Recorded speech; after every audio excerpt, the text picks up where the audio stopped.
Thank you for all coming, and a big thank you also and prayers for the prayers and kind words for the people that were not able to join today, especially family and friends in Ireland. Thank you also to my mother, Sheila, who helped me write this eulogy. My name is Elliot. I'm one of John O'Connor's grandsons, although I'm sure most of you will know him as Sean. Grandad, we can't believe you are gone. You were so vibrant, funny and quick-witted, and has to be said, sometimes very opinionated. You're always the centre of attention, the shining light in the room, not someone who could be ignored. You were always ready to say something interesting, outrageous or funny.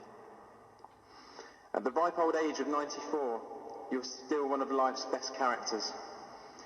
You filled us with joy when you told us about the old days, what you got up to when you were young in Brewery, County Limerick, Southern Ireland. You had a tough childhood, as your father Patrick died when you were 4 years old, and your mother, Julia, who was a seamstress, struggled to put food on the table. You had us spellbound when you told us how you met Nan at the dance in Kilmallock, and how you thought she was the most beautiful girl you've ever seen. You couldn't believe your luck when she agreed to meet you the next day. And when you eventually married in Dollis Hill Church, you swore she was the best looking girl to have ever stepped into the church. I'm glad, at least, that you are together once more. Your wits were sharp and quick, whether it be your comments on something going on in the news or another current affair that you found utterly ridiculous. You made us laugh so much, more than you will ever know. Grandad enjoyed watching RTE, the hurling, the news with Limerick Leader online, the rugby, and at 94 years of age, you even managed to live stream the weekly mass from your hometown of Brewery on your tablet here in West Hampstead. You followed Chelsea and watched all the matches on television with your son Johnny, and even had a few trips to Stamford Bridge too. In the old days you had a soft spot for Hendon Town FC, as it was very close to the allotment that you adored.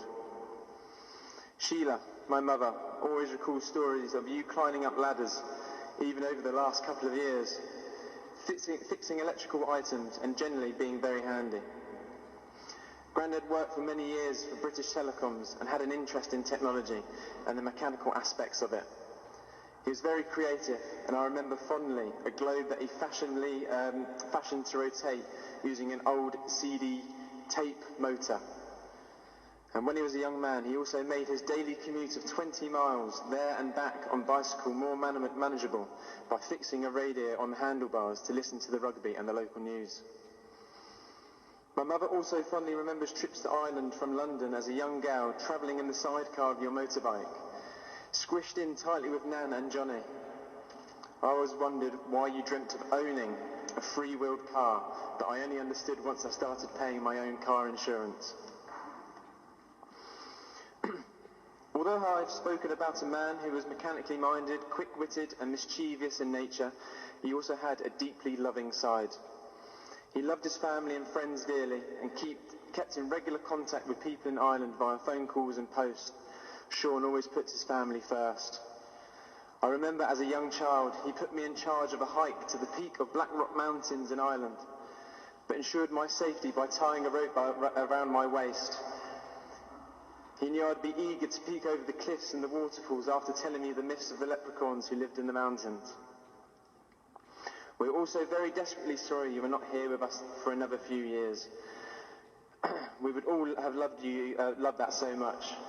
Sadly, you never got to meet your gorgeous new great-great-grandson, Billy, and my own daughter due to arrive with us any day now, and also another great-great-grandson with Shannon. We were also totally unprepared for your passing. It was the last thing we expected to happen, and we are all still in shock. We thought you would live forever. Every single time I saw you, you always made a comment that made me smile as I grew taller from a teenager up until now. You would look up to the heavens and ask, "Oh, my dear fellow, can you reach that star for me now?" Now you don't need to ask anymore, as you are now with the stars as you love to gaze at. Grandad, we love you. You are the cornerstone in our family, and we will miss you always.